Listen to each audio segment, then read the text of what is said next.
Você sabe o que são áreas de preservação permanente? As áreas de preservação permanente são áreas legalmente protegidas, que têm como objetivo assegurar a defesa do meio ambiente, do solo, da vegetação, da fauna e dos recursos hídricos.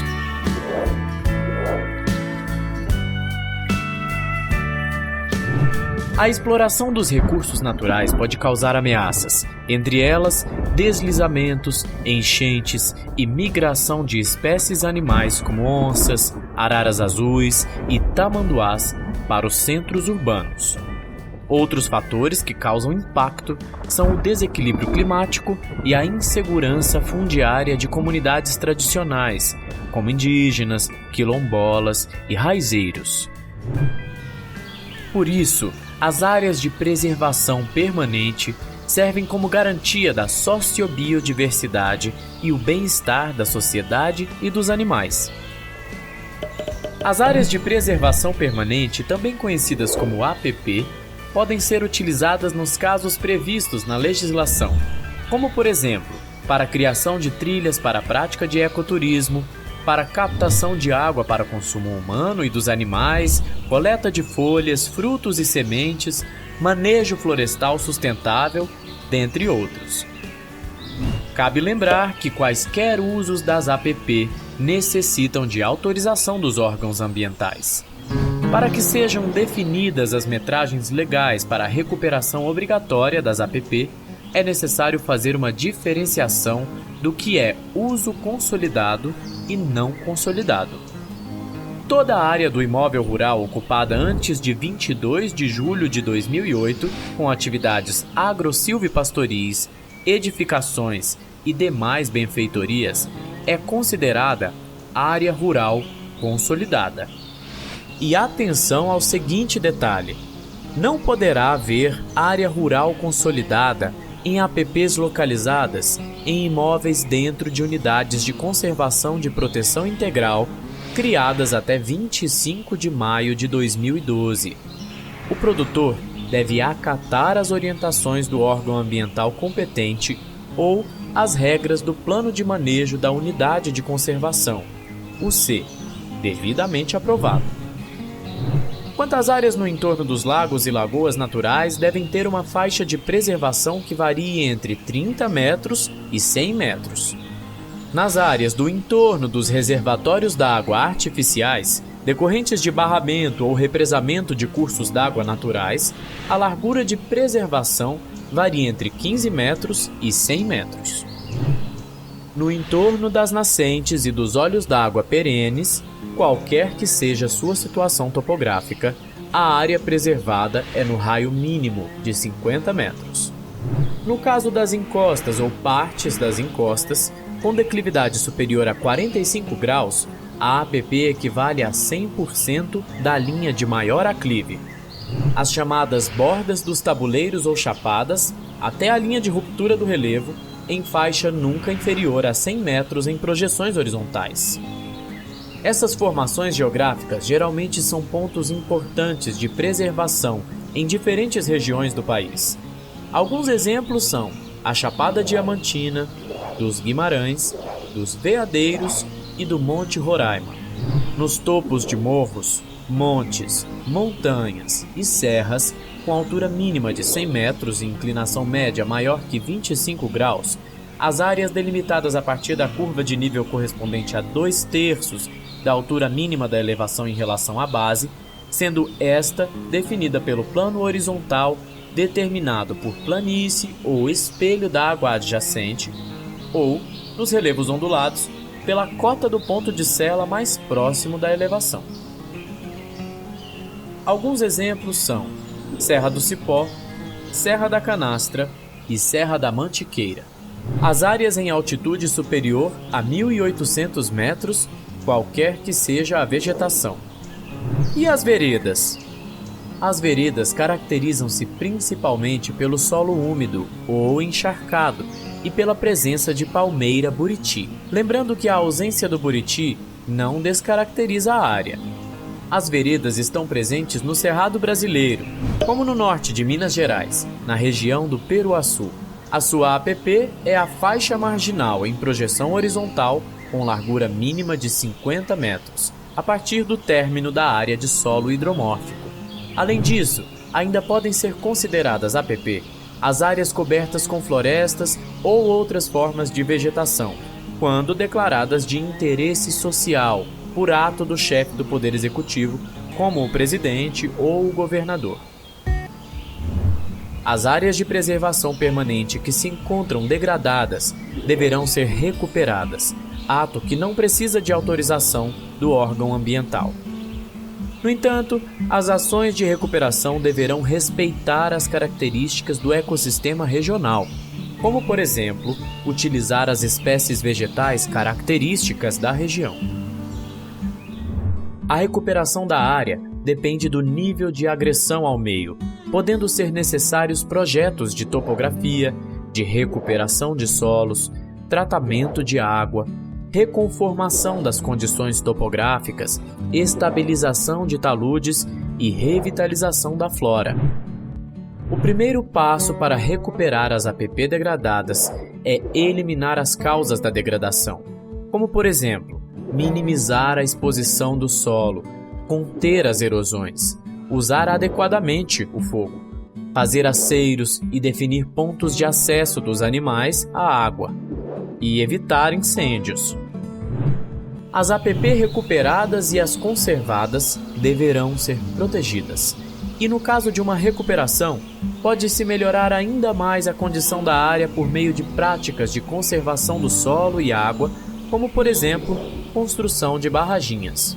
Para isso, temos que conhecer os termos da legislação, o uso sustentável da vegetação, como, por exemplo, a implantação de SAFs, o uso dos produtos não madeireiros, dentre outros, observada a autorização ou sua declaração ao órgão ambiental competente.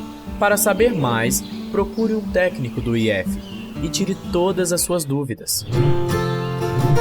As APP são um importante instrumento de conservação da natureza. Contribuem para a nossa sobrevivência, bem como a dos animais e plantas. Essas áreas também contribuem para regular o clima, abastecer os mananciais de água e proporcionar qualidade de vida às populações, além de preservar os recursos hídricos, preservar corredores para os animais e plantas, interligando os diversos fragmentos de vegetação natural, preservar a vegetação em morros e encostas, crucial para conter a erosão e o deslizamento de terras, e evitar o assoreamento dos rios. O órgão ambiental disponibiliza orientações e diretrizes para a recuperação e conservação das APP. Assim como as APP, as áreas de reserva legal também são protegidas por lei e têm papel fundamental na preservação da biodiversidade local. De acordo com o novo Código Florestal, todo imóvel rural deve manter a área com cobertura de vegetação nativa a título de reserva legal, sem prejuízo da aplicação das normas sobre as áreas de preservação permanente. Para imóveis que detinham em 22 de julho de 2008 percentual de vegetação nativa inferior a 20% e menos que 4 módulos fiscais, a área de reserva legal corresponde a esse percentual de vegetação nativa existente, somadas ou não às APPs. Por exemplo, se a propriedade do Sr. João tinha até 4 módulos fiscais até julho de 2008 e ele tinha 15% de vegetação nativa, sua reserva legal será composta por esses 15%. A área de reserva legal deverá ser declarada ou proposta quando da inscrição do imóvel rural no Cadastro Ambiental Rural. O CAR é um registro público disponível na internet, em que são representadas as áreas do imóvel rural, tais como reserva legal, APP, áreas consolidadas, áreas de uso alternativo do solo e áreas de uso restrito. Quando for fazer a declaração, o proprietário ou possuidor deverá representar no CAR as áreas de reserva legal averbadas na matrícula do imóvel ou assumidas em outros compromissos firmados com o órgão ambiental. Na inexistência desses, A localização da área de reserva legal deverá ser proposta pelo proprietário ou possuidor do imóvel rural no CAR. A aprovação da localização da área de reserva legal proposta será realizada pelo órgão ambiental, seguindo os critérios legais e técnicos. A localização da reserva legal leva em consideração o plano de bacia hidrográfica, o zoneamento ecológico-econômico, a formação de corredores ecológicos com outra reserva legal, com área de preservação permanente, com unidade de conservação ou com outra área legalmente protegida.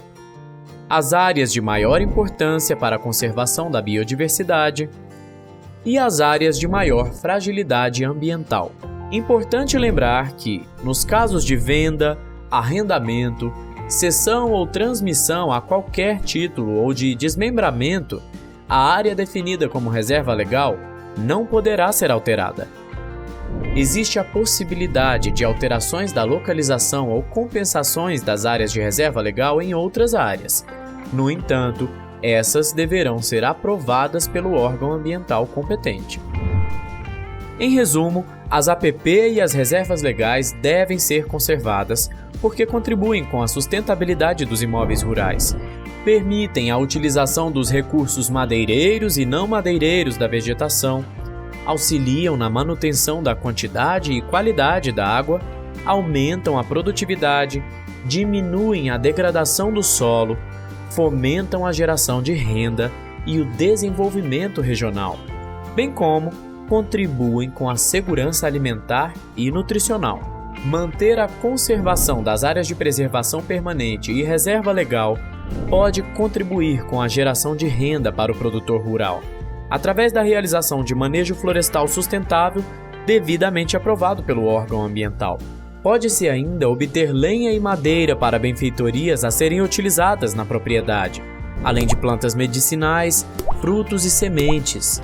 O proprietário também pode lucrar com a comercialização de produtos madeireiros e não madeireiros produzidos de forma sustentável dentro da área, sem contar os benefícios ambientais e coletivos, tais como formar corredores ecológicos, interligando os diversos fragmentos de vegetação natural, preservar a vegetação em morros e encostas, crucial para conter a erosão e o deslizamento de terras, reduzir o assoreamento dos rios, ou preservar os recursos hídricos. Chegamos ao fim de mais uma videoaula. Neste vídeo nós falamos sobre as áreas de preservação permanente e reserva legal. Se você quiser saber mais sobre o assunto, entre em contato com o IEF e tire suas dúvidas. A gente se vê no próximo vídeo. Até lá!